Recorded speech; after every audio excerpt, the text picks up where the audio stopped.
അഹമ്മദാബാദ് വിമാന ദുരന്തത്തിൽ 260 പേർ മരിച്ച സംഭവത്തിൽ വിമാനത്തിന്റെ സീനിയർ പൈലറ്റായ സുമിത് സഗർവാൾ സംശയത്തിന്റെ നിഴലിലെന്ന് അമേരിക്കൻ മാധ്യമം വാൾ സ്ട്രീറ്റ് ജേണലാണ് ഇത് ആരോപിച്ചത്. വിമാനത്തിന്റെ 2 ഫ്യൂവൽ സ്വിച്ചുകളും ഓഫ് ചെയ്തത് സുമിത് സഗർവാൾ ആണെന്ന് വാൾട്ടേഴ്സ് ജേണലിന്റെ റിപ്പോർട്ടിൽ പറയുന്നു. വാൾ സ്ട്രീറ്റ് ഇപ്പോൾ പറയുന്നത് അപകട സമയത്ത് വിമാനം പറത്തിയിരുന്നത് ഫസ്റ്റ് ഓഫീസർ ക്ലൈവ് കുന്ദർ ആണെന്നാണ്. ക്ലൈവ് വിമാനം ടേക്ക് ഓഫ് ചെയ്യുന്ന സമയത്ത് കൺട്രോൾ ചാനലുകൾ കൃത്യമായി നിയന്ത്രിക്കുന്ന രീതിയിലുള്ള തിരക്കിലായിരുന്നെന്നും ക്യാപ്റ്റനും സീനിയർ പൈലറ്റുമായ സുമിത് സഗർവാൾ വിമാനം ടേക്ക് ഓഫ് ചെയ്യുന്നത് നിരീക്ഷിച്ചുകൊണ്ടിരിക്കുകയുമാണെന്നാണ് റിപ്പോർട്ടിൽ പറയുന്നത്. അതേസമയം വാൾ സ്ട്രീറ്റ് ജേണലിന്റെ വെളിപ്പെടുത്തലിൽ പ്രതികരിക്കാൻ എയർ ഇന്ത്യയോ AAIBയോ ഇതുവരെ തയ്യാറായിട്ടില്ല. എന്തിനാണ് ഇന്ധന സ്വിച്ച് കട്ട് ഓഫ് ചെയ്തത് എന്ന് പൈലറ്റുമാരിൽ ഒരാൾ ചോദിക്കുന്നതായും ഞാൻ അങ്ങനെ ചെയ്തിട്ടില്ലെന്ന് ഒപ്പമുണ്ടായിരുന്ന ആൾ മറുപടി നൽകിയതായും റിപ്പോർട്ടിൽ ഉണ്ടായിരുന്നു. എന്നാൽ ഇതാരാണെന്ന് റിപ്പോർട്ടിൽ വ്യക്തമായിരുന്നില്ല.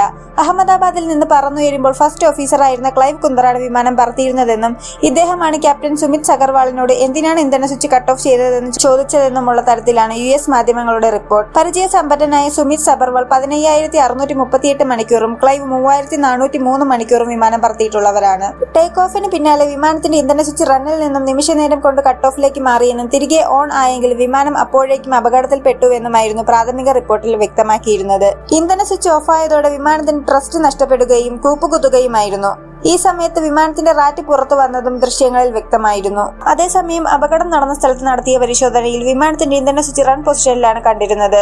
വിമാന ദുരന്തമുണ്ടായി 1 മാസം പൂർത്തിയായപ്പോൾ പ്രാഥമിക റിപ്പോർട്ട് പുറത്തു വന്നതിന് പിന്നാലെ വിമാനത്തിന്റെ ഇന്ധന സ്വിച്ചുകൾ സുരക്ഷിതമാണെന്ന് വ്യക്തമാക്കി US ഫെഡറൽ ഏവിയേഷനും ബോയിങ്ങും പ്രത്യേകം കുറിപ്പുകൾ പുറത്തിറക്കിയിരിക്കുന്നു.